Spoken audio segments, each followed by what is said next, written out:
L'histoire du bon larron dans l'Évangile est fort touchante. Ils étaient deux malfaiteurs crucifiés, l'un à droite, l'autre à gauche de Jésus. Ils n'étaient pas meilleurs l'un que l'autre. Le premier n'était pas plus prédestiné au paradis que l'autre. Le soi-disant bon ne l'était pas plus que le second. Ils avaient tous deux les mêmes crimes sur la conscience.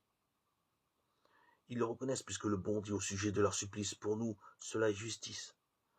Alors pourquoi l'un devient-il le premier saint de l'Église,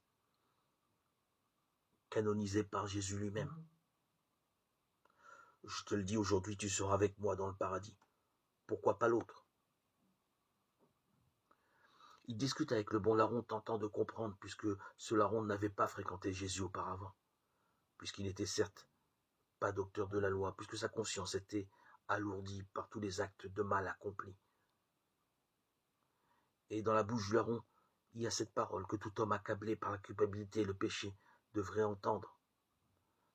Il a posé son regard sur moi, et dans ce regard, j'ai tout compris. Le regard de Jésus, celui de la miséricorde divine, faite chair, est un regard qui ne voit pas le mal, qui n'accuse jamais, qui aime notre misère, celle-là même qui a pu nous conduire au pire. Ce regard qui nous livre le contenu du cœur de Dieu, nous réconcilie avec nous-mêmes et avec lui.